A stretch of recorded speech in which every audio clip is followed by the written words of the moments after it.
Assalamualaikum warahmatullahi wabarakatuh. Kami dari kelompok 5 ingin mempresentasikan hasil diskusi kami mengenai pengendalian piutang hotel dalam akuntansi. Sebelum lanjut ke materi, saya akan memperkenalkan diri dan anggota kelompok saya.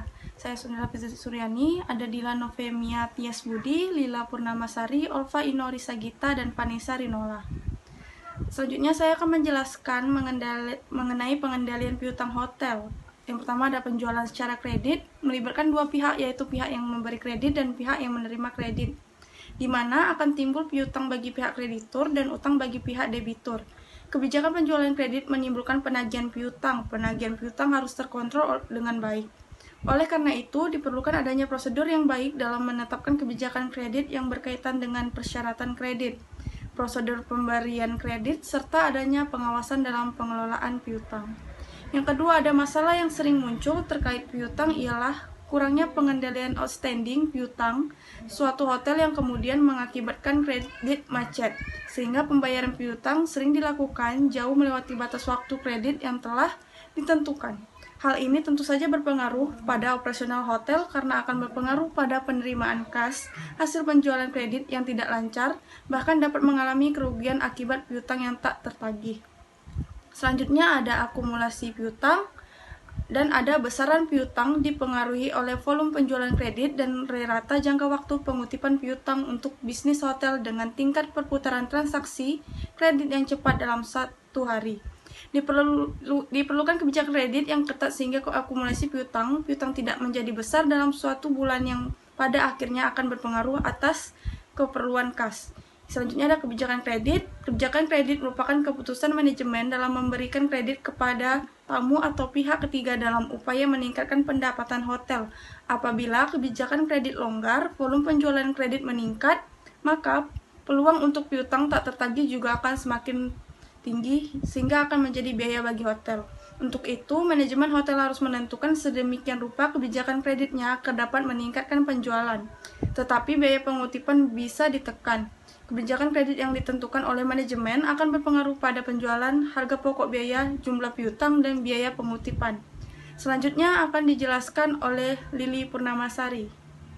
Selanjutnya, saya Lili Purnamasari akan menjelaskan mengenai klasifikasi departemen hotel. Departemen atau bagian di hotel dapat diklasifikasikan menjadi dua. Yang pertama itu departemen yang menghasilkan pendapatan atau revenue. Di antaranya kantor depan, departemen makanan dan minuman, dan laundry. Departemen-departemen ini biasanya secara langsung melayani tamu. Yang kedua itu departemen yang tidak menghasilkan pendapatan atau non-revenue, seperti pemasaran, personalia, pemeliharaan, keamanan, teknologi informasi, dan akuntansi. Departemen ini tidak secara langsung melayani tamu hotel tetapi mendukung layanan-layanan yang diberikan oleh departemen yang menghasilkan pendapatan. Selanjutnya, piutang hotel dalam akuntansi.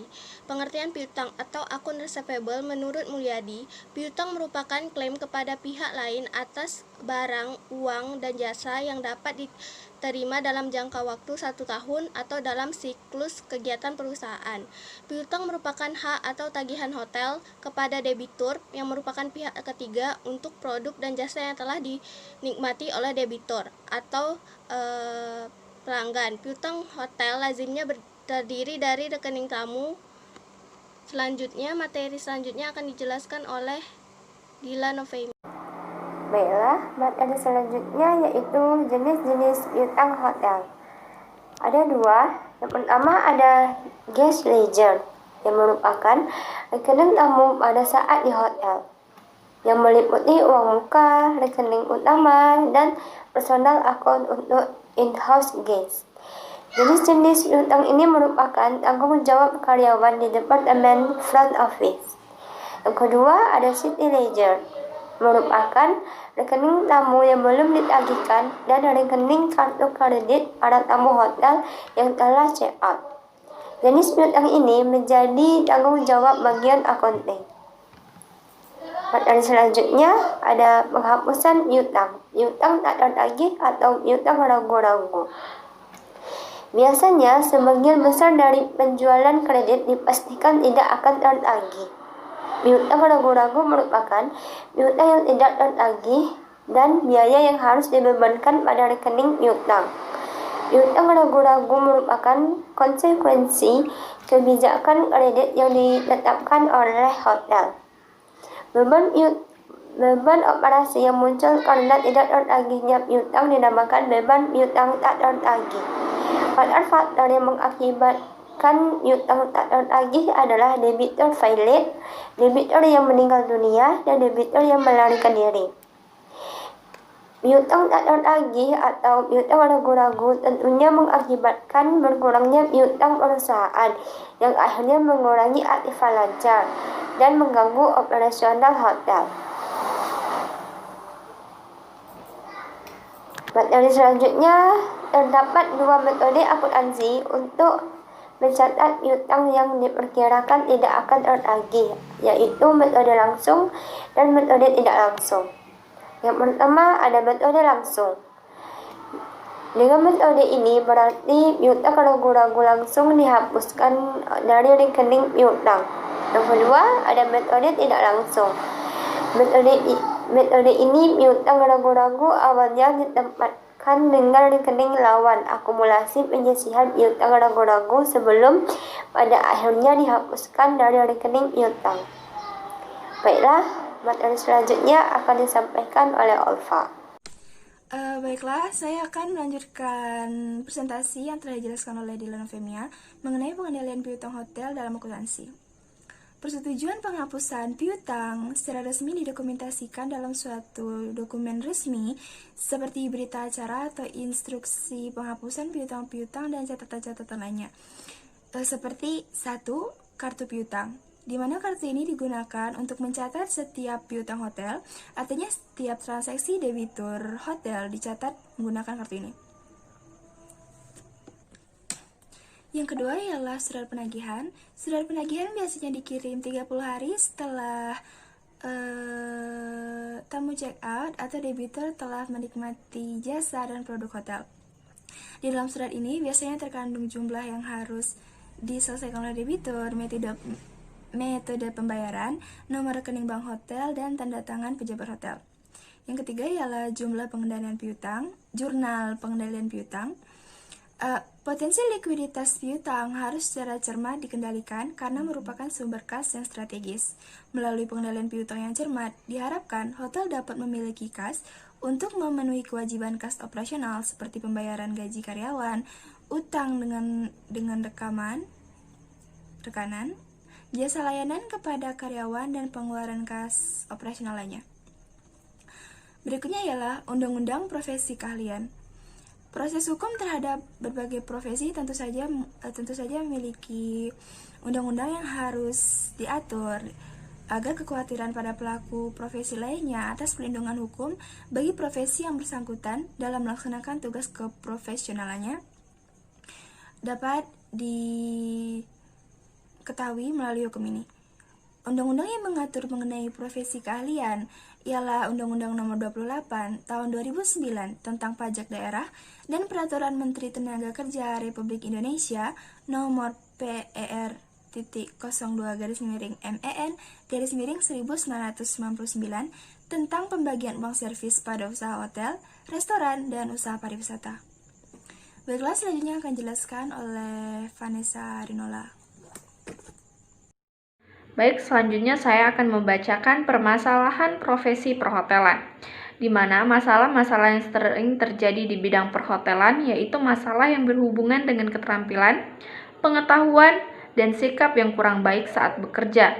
Yang pertama itu adalah skills. Karyawan tidak menguasai bidang pekerjaan yang digelutinya. Yang kedua adalah knowledge, pengetahuan.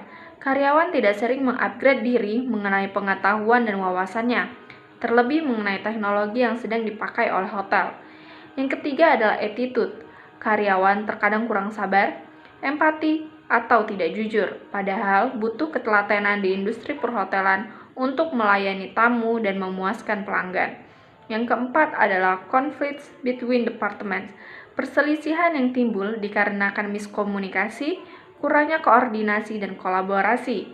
Masalah-masalah ini bila tidak diselesaikan secepatnya, maka akan memberikan efek negatif yang jauh lebih besar. Skills, Knowledge attitude yang bermasalah akan berdampak langsung kepada customer hotel, sedangkan konflik antar departemen akan mengakibatkan tingginya turnover karyawan karena tidak keharmonisan hubungan antar karyawan. Selanjutnya adalah pengertian profesi. Profesi merupakan salah satu pekerjaan yang membutuhkan ilmu pengetahuan atau keterampilan khusus sehingga orang memiliki pekerjaan tersebut harus mengikuti pelatihan tertentu agar dapat melakukan pekerjaannya dengan baik. Yang kedua adalah profesional, merupakan orang yang memiliki profesi atau pekerjaan yang dilakukan dengan memiliki kemampuan yang tinggi dan berpegang teguh kepada nilai moral yang mengarahkan serta mendasari perbuatan. Manfaat jasa profesi dan profesionalisme adalah memberikan kemudahan atau bantuan bagi seseorang pada suatu bidang tertentu. Selanjutnya adalah pekerjaan atau profesi dan profesional. Terdapat beberapa perbedaan. Profesi yang pertama adalah mengandalkan suatu keterampilan atau keahlian khusus. B. Dilaksanakan sebagai suatu pekerjaan atau kegiatan utama. C. Dilaksanakan sebagai sumber utama nafkah hidup. E. Dilaksanakan dengan keterlibatan pribadi yang mendalam. Selanjutnya juga ada profesional. A. Orang yang tahu akan keahlian dan keterampilannya. B. Meluangkan seluruh waktunya untuk pekerjaan atau kegiatan, yaitu hidup dari situ. C. Bangga akan pekerjaannya. Baiklah, sekian persentase dari kami. Apabila terdapat kesalahan mohon dimaafkan. Dan semoga apa yang kami sampaikan dapat bermanfaat bagi kita semua. Assalamualaikum warahmatullahi wabarakatuh.